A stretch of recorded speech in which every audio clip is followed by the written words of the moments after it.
Hey, bon matin tout le monde. J'espère que vous avez passé une belle semaine. Aujourd'hui, j'avais le goût de vous parler de la turbulence au sein d'une nouvelle équipe de leadership.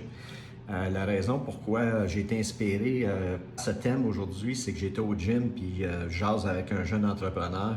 Puis il me disait je viens d'embaucher des VP, tout ça a bien été pendant une couple de semaines. Là, il y a beaucoup de tension dans l'équipe.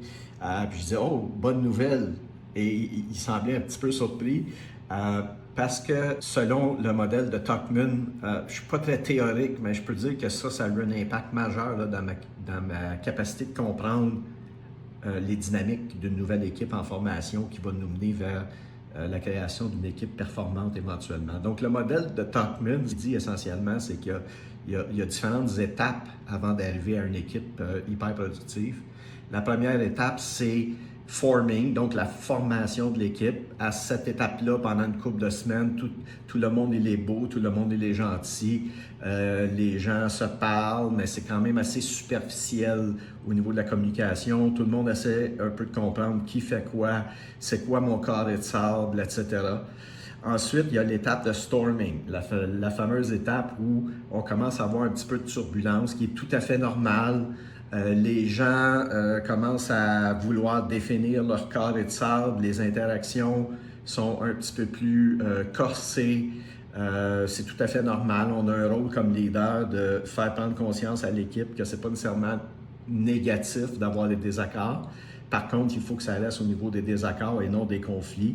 Et le rôle du leader, c'est vraiment de gérer cette transition-là le mieux possible, de sorte qu'on ne reste pas dans cette période-là trop longtemps et on tombe à l'étape suivante, qui est l'étape de norming, donc la normalisation. À ce moment-là, on voit vraiment qu'il y a un tournant positif dans l'équipe. Les gens commencent à s'adapter, comprennent mieux c'est quoi leur rôle et responsabilités, c'est quoi les limites de leur rôle. Et la collaboration commence à se manifester, puis là, on commence à avoir des échanges constructifs, puis à être capable de gérer nos désaccords d'une façon constructive également.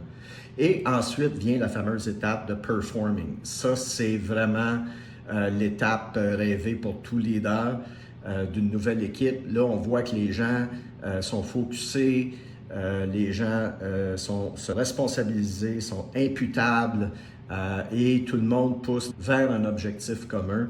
Et c'est là où on commence à avoir beaucoup de plaisir parce que tout fonctionne à ce moment-là. C'est magique. Personnellement, ça m'est arrivé quelques fois dans ma carrière d'atteindre ce niveau-là avec une équipe et c'est ce que je souhaite, évidemment.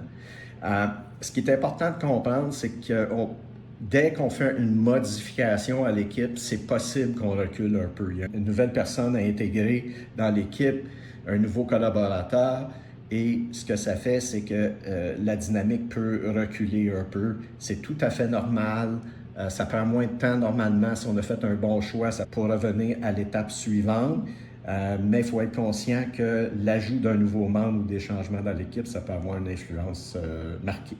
Donc, en tant que leader, c'est pas nécessairement négatif quand on tombe dans l'étape où il y a de la turbulence un peu, le storming, mais il faut prendre ça au sérieux et gérer activement la dynamique afin de passer à la prochaine étape le plus vite possible.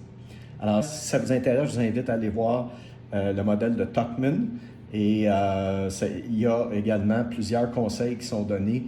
Moi, au niveau théorique, c'est un des éléments clés dans ma carrière qui a joué un rôle important là, dans ma façon de gérer des équipes et de les amener vers la performance.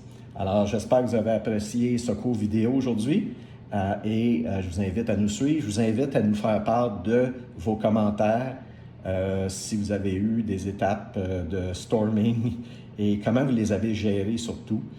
Ça serait apprécié par tout le monde. Et ben, je vous dis à la prochaine.